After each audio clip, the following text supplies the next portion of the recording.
everyone, so in this video we're talking about triangle centers, as in finding the center of a triangle. To start off with, let's imagine this scenario, and sorry this map is kind of hard to see on the video. This is just straight off Google Maps. It says your job is to put in a new cell tower. So coverage needs to expand to Rossville, Lafayette, and Ringgold. Where should you put the tower so all three cities are best included? So Rossville is here. Lafayette is here, and Ringgold is here. Keep in mind, you want a cell tower that covers all of those cities, so where should it go? So you might think the point should go here in Rock Spring, or maybe up closer to these two because those are closer together, or maybe somewhere here. But that's kind of along the road, and you don't really want a cell tower right on the road. Also, you can't put one here because that's the Chickamauga battlefield. Probably don't want to put a cell tower there. Can't put one here because that's like a lake. So you got to be careful when you make these things. Also, like, let's say I pick this point. How do I know that that point is the best? Like, what counts as the middle of these three things right here? So basically what I'm trying to get at is this makes a triangle. And how do you find the middle of a triangle? Well, there's actually a few different ways to define the middle of a triangle, the center of a triangle. There isn't just one way. It depends on how you define it. So we've talked about this one already, but the centroid is one way you could talk about the center of a triangle. Remember, this is the intersection of the medians. And a median goes from vertex to midpoint. Vertex to midpoint, vertex to midpoint. And they always intersect at what we call the centroid. We've talked about this before. Remember, the centroid is the center of mass. So if I were to pick up this triangle and balance it on like a pencil or something, that would be its balancing point, the center of mass. Or if I were to throw the triangle, it would rotate around that centroid point because it's the center of mass. Also remember with the centroid, we talked about the 2/3 and 1/3 rule, which is each median is cut into 2/3 of the segment and then 1/3 of the segment. For example, let's say that this median had a length of 30. Then this piece right here would be 20, which is 2/3 of that. And this would be 10, 1/3 of that.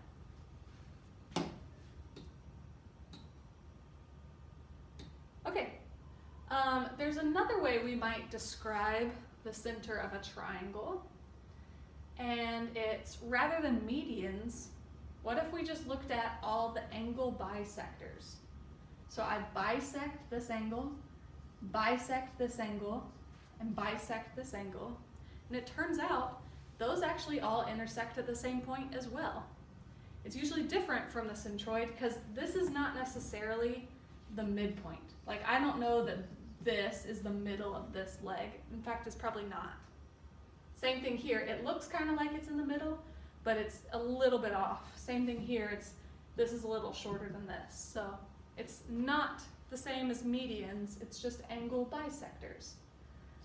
These all intersect at a point that's also representative of the center of the triangle. And this one's called the incenter. It is the intersection of all the angle bisectors. And the reason it's called the incenter is because if I were to draw a circle around this point here, it would touch all the sides equally. Basically, this is the center of the inscribed circle. If I inscribed a circle in this triangle, which means make a circle as big as possible without going outside the triangle. So if I inscribed a circle, that's going to be the center. That's why we call it the incenter, because it goes with the inscribed circle. Again, it forms an inscribed circle. Since it's the center of this inscribed circle, we know that the radius of a circle is the same no matter where you go along the outside edge. So I know that this is the same as this, which is the same as this. It's all just whatever the radius is. That tells me this incenter is equidistant from all three sides. So that's a lot of information. Let me summarize. The incenter is just created by the intersection of the three angle bisectors. Cutting the angles in half, you land at the same place. And that place happens to be the center of the inscribed circle, meaning it's also equidistant from each of the three sides. This could be helpful in a scenario where it's like, what if I had 3 roads? Imagine those are my 3 roads, here, here, and here. And I want to put a gas station or a restaurant that's in between the 3 roads so that people can all get there equally. So I would put my gas station right here, equidistant from all 3 roads, and that is the incenter. All right, and there's one more we're going to talk about. So the incenter had to do with angle bisectors. The next one has to do with perpendicular bisectors of the sides. So let's say I cut this side in half, and I cut this side in half, and I cut this side in half. This is different from the centroid because the centroid, you went from midpoint to vertex, and this one, it's just like perpendicular. It goes straight up and down through the midpoint. And this one's also perpendicular. It goes straight up and down through the midpoint. These also all intersect at the same point, which is just really cool. So if you connect all those perpendicular bisectors, it forms what we call the circumcenter. Again, it's the intersection of all the perpendicular bisectors. This one's a little crazy because this one might actually go outside the triangle. So, like on this one, this right here, if I perpendicular bisect this side, it comes all the way down here. And if I perpendicular bisect this side, and then I perpendicular bisect this side, it comes all the way, like they only intersect outside the triangle. Sometimes it might even be right on the triangle. That happens with a right triangle. If I cut this one in half, cut this one in half, and cut this side in half at a right angle and a right angle and a right angle, that actually hits right on the triangle. All right, it's called the circumcenter because if I circumscribe a circle around the triangle, this is the center. Remember that circumscribe is the opposite of inscribing. It's like if I were to draw a circle around this shape as small as possible without going inside it.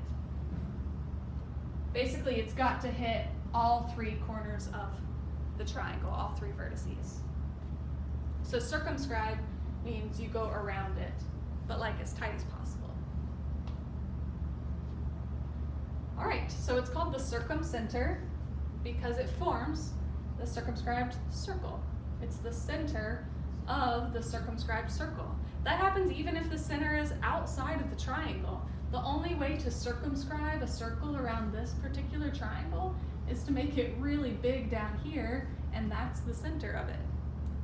On this one, that point is the center of the circle, and on this one, that point is the center of the circle. So it's the center of the circumscribed circle, and so we call it the circumcenter. Since, again, a circle, the radius is the same all the way around. So this distance is the same as this distance, which is the same as this distance. They're all just the radius. That tells me that this point is equidistant from all the vertices of the triangle, because this is the same as this, which is the same as this. Same thing on this one. That length and this length and this length, they're all the same, because they're all just a radius of the circle. So once again, the circumcenter is equidistant from all the vertices. All right, let me summarize real quick. they kind of flip-flop because a circumcenter is the one created with perpendicular bisectors. So like the circumcenter is the one about the sides, that's how it's created, but it's equidistant from the vertices. Whereas an incenter is the one about the angles, the vertices, but it ends up being equidistant from the sides. So they kind of flip-flop. This one is about, like, you start at the vertex and you cut it in half, but it's equidistant from the sides, whereas the circumcenter starts with the sides, but it's equidistant from all the vertices. So they kind of flip-flop, if that helps you remember these at all.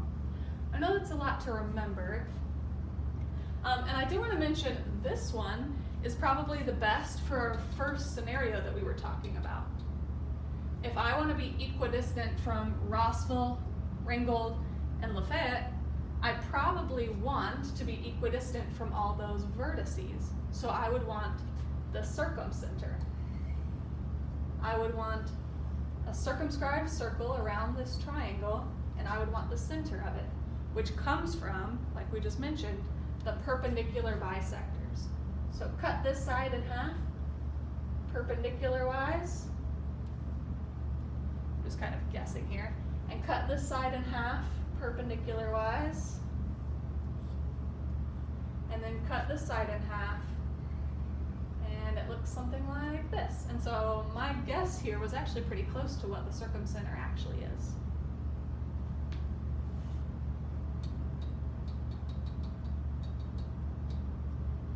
Okay, so here's a summary of that. 3 ways to find the center of a triangle.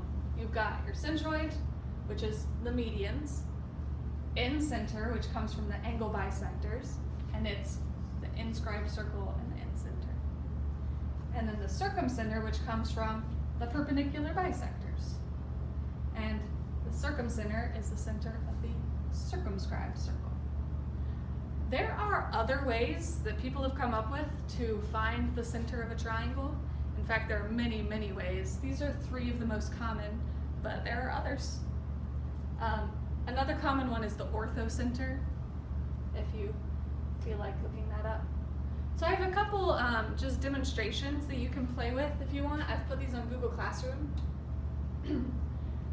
This is a good one that lets you play around with it. First of all, here's the centroid, and you can see just kind of how moving these different vertices affects it. And if you scroll down, you can look at the others on your own. And then this one, if you may not be able to see that. This one has the incenter, the centroid, and the circumcenter.